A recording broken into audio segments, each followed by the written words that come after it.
Hello everyone, welcome to my channel dream success.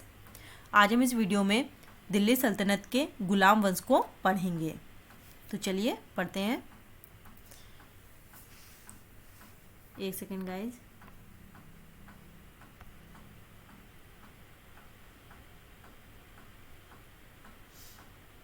तो चलिए देखते हैं गुलाम वंश के बारे में।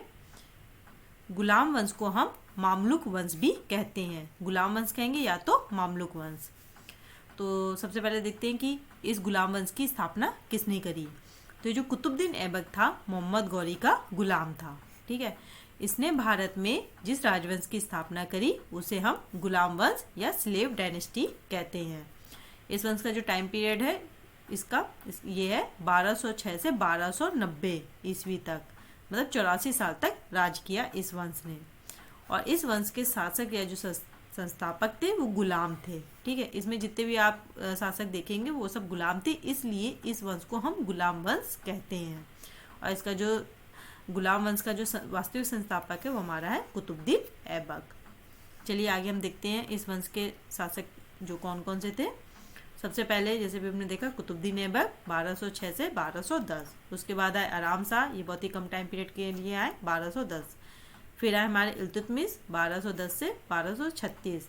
फिर आए हमारे फिरोज शाह 1236। फिर हमारे आती रजिया सुल्तान 1236 से 1240। तो गुलाम वंश में जो इम्पोर्टेंट हमारे जो ये शासक रहे हैं जैसे कि कुतुबुद्दीन ऐबक, इल्तुतमिश, रजिया सुल्तान, जिनके बारे में एग्ज़ाम में काफ़ी पूछा जाता है। ये तीन हैं जिनको हम अभी पढ़ेंगे, और बाकी और भी हैं। इसके बाद देखिए रजिया के बाद बहराम शाह, फिर आते हैं मसूद शाह, फिर आते हैं नासिरुद्दीन महमूद, फिर बलबन, फिर कैकुबार, और जो लास्ट है इस वंश का शासक वह ट्यूमर्स। ऐसे कई सारे शासक हैं, लेकिन अभी हम इन तीन के बारे में जो कि काफ़ी इंपॉर्टेंट है इनके बारे में पढ़ेंगे। तो चलिए सबसे पहले देखते हैं कुतुबुद्दीन ऐबक। ठीक है, कुतुबुद्दीन ऐबक का जो टाइम पीरियड है वो 1206 से 1210। अब इसके बारे में देखिए, कुतुबुद्दीन ऐबक जो था वो दिल्ली सल्तनत का पहला सुल्तान था, और इसी को ही दिल्ली गुलाम वंश का संस्थापक कहा जाता है।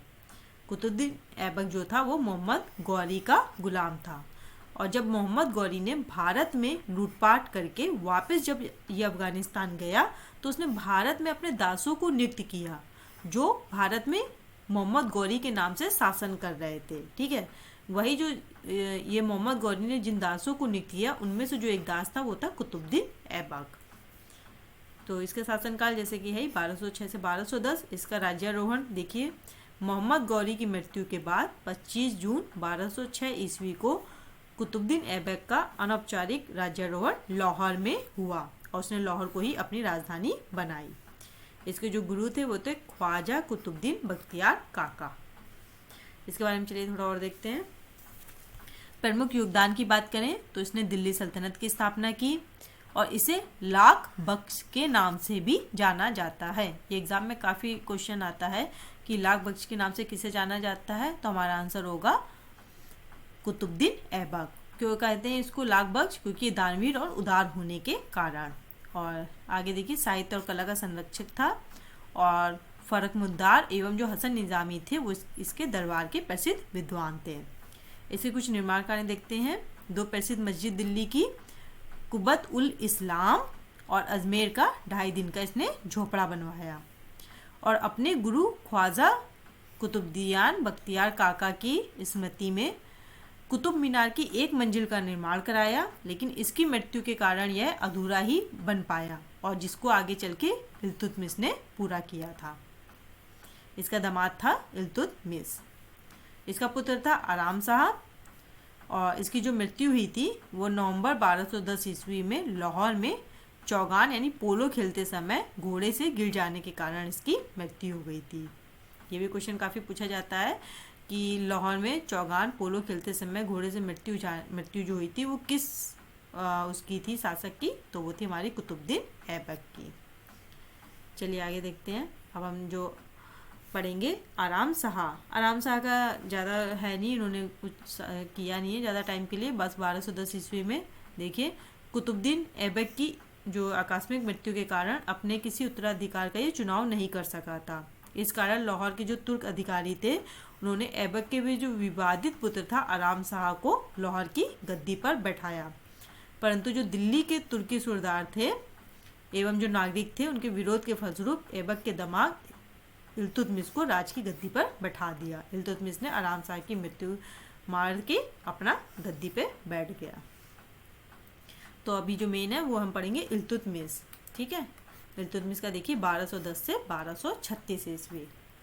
तो इसके बारे में देखिए, इल्तुतमिश जो थे वो सुल्तान का पद प्राप्त करने के बाद इल्तुतमिश को कुछ कठिनाइयों का सामना करना पड़ा, जिसके अंतर्गत इल्तुतमिश ने सर्वप्रथम कुल्बी यानी कि कुतुबुद्दीन ऐबक के समय जो सरदार थे तथा मुइज्जी जो मोहम्मद गोरी के समय जो सरदार के विद्रोह का दमन किया, और इल्तुतमिश ने इन विद्रोही सरदारों पर विश्वास न करते हुए अपने 40 गुलाम सरदारों का एक गुट या संगठन बनाया, जिसे तुर्काने चेहलगानी का नाम दिया। ये काफ़ी क्वेश्चन पूछा जाता है, तुर्काने चेहलगानी क्या है? तो ये क्या है? ये 40 गुलाम सरदारों का एक गुट है, और इस संगठन को हम चरगान भी कहते हैं। ठीक है, चलिए आगे देखते हैं इल्तुतमिश के बारे में। शासनकाल आपको पता ही है 1210 से 1236। राज्यारोहण देख लीजिए। ऐबक ने सेनापति अमीद अली इस्माइल के अनुमति से आराम शाह को मारकर 1210 ईस्वी में दिल्ली में ऐबक वंश की जगह इलबरी वंश की स्थापना की, और उसके वही गुरु जो थे ख्वाजा कुतुबुद्दीन बख्तियार काका। पुत्री थी इसकी रजिया सुल्तान। ठीक है, रजिया सुल्तान जो कि आगे हमारे चल के गद्दी संभाल लेंगी, इनके बारे में देखते हैं। रजिया सुल्तान प्रमुख योगदान अभी हम देख लेते हैं इल्तुतमिश के। उसने लाहौर से अपनी राजधानी को दिल्ली ले आया। ठीक है, और सल्तनत के 3 महत्वपूर्ण जो अंग थे, इक्ता, सेना और मुद्रा प्रणाली का गठन किया। इक्ता का क्या है? धन के स्थान पर वेतन के रूप में भूमि प्रदान करना, जिसे हम इक्ता कहते हैं। और नए सिक्के इसने चांदी का टक्का तथा तांबे के सिक्के जातल का प्रचलन इल्तुतमिश ने ही किया। ये भी काफ़ी इम्पोर्टेंट है। और इल्तुतमिश ने विद्रोही सरदारों पर विश्वास ना करते हुए अपने 40 गुलाम सरदारों का एक गुट या संगठन बनाया, जिसे तुर्काने चेहलगानी का नाम दिया गया, और इस संगठन को चरगान भी कहा जाता है। ये भी हमने पहले पढ़ा। ठीक है, काफ़ी इम्पोर्टेंट है। इस पेज पे जितनी भी चीज़ें लिखी हैं, ये इक्ता, सेना, मुद्रा प्रणाली, ठीक है, और चांदी का टका, तांबे के सिक्के, जातल, और ये तुर्काने चेहलगानी, 40 गुलाम सरदारों का गुट, ये तो आपको पता ही है। चलिए आगे देखते हैं इसके निर्माण कार्य। ठीक है, इल्तुतमिश ने ख्वाजा कुतुबुद्दीन बख्तियार काका की स्मृति में 1231-1232 ईस्वी में कुतुब जो मीनार थी उसको पूरा बनवाया, और भारत में इसने सबसे पहले मकबरा निर्मित करवाने का श्रेय भी इल्तुतमिश को दिया जाता है। इल्तुतमिश का मकबरा दिल्ली में स्थित है, जो एक कच्छी मकबरा है। और इल्तुतमिश ने बदायूं की जामा मस्जिद एवं नागौर में अतारकिन के दरवाजे का निर्माण करवाया, और अजमेर की मस्जिद का निर्माण इल्तुतमिश ने ही करवाया, और उसने 1230 ईस्वी में महरौली के हौजे शमसी ईदगाह जलाशय का निर्माण किया। इसकी मृत्यु खोखरों के अभियान को दबाने के दौरान 1236 ईस्वी में इसकी मृत्यु हो गई। फिर आते हैं हमारे फिरोज शाह। ठीक है, इनका भी कुछ ज़्यादा है नहीं रोल। फिरोज शाह देखिए दिल्ली सल्तनत में गुलाम वंश का शासक था, और इसने 1236 ईस्वी में इल्तुतमिश की मृत्यु के बाद वो 1 साल से भी कम समय के लिए सत्तासीन रहा, और यह इल्तुतमिश का सबसे छोटा बेटा था। सॉरी, एक सेकेंड। ठीक, इल्तुतमिश का सबसे छोटा। लेकिन फिर आती है हमारी रजिया सुल्तान। ठीक है, ये सबसे पहली महिला शासक थी, मुस्लिम महिला शासक। ठीक, देखिए रजिया सुल्तान इल्तुतमिश की पुत्री थी। रजिया अल-दीन शाही नाम जलालत उद दीन रजिया, जिसे सामान्यतः रजिया सुल्तान या रजिया सुल्ताना के नाम से जाना जाता है, और ये दिल्ली सल्तनत की सुल्तान थी, और ये इल्तुतमिश की पुत्री थी। रजिया सुल्तान मुस्लिम एवं तुर्की इतिहास की पहली महिला शासक थी। एग्जाम में क्वेश्चन पूछा जाता है, पहली महिला शासक, मुस्लिम महिला शासक कौन थी? रजिया सुल्तान। इसके बारे में देखते हैं। शासनकाल इसका 1236 से 1240। ठीक है, 4 साल मतलब कुछ इसने अप्रॉक्स शासन किया। राज्यारोहण की बात करें, जनता के समर्थन से नवंबर 1236 ईस्वी में इसका राज्यारोहण किया गया, और रजिया सुल्तान दिल्ली सल्तनत की पहली और अंतिम महिला सुल्तान थी। रजिया पुरुषों की तरह चोगा यानी काबा और कुल्हा यानी टोपी पहनकर राज दरबार के में शासन करती थी।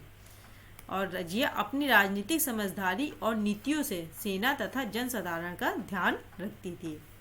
मृत्यु के बारे में देखा जाए रजिया की, तो रजिया ने लाहौर का विद्रोह सफलतापूर्वक दबा दिया, मगर जब भटिंडा के प्रशासन अल्तुनिया से युद्ध कर वह याकृत के साथ दिल्ली आ रही थी तो 14 अक्टूबर 1240 को मार्ग में उनका वध कर दिया।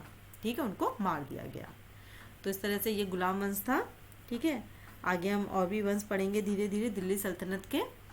तो इस वीडियो में हमारा गुलाम वंश कंप्लीट होता है। तो अगर ये वीडियो आपको अच्छा लगता है तो गाइस प्लीज़ इस वीडियो को लाइक एंड शेयर करिए। Thank you.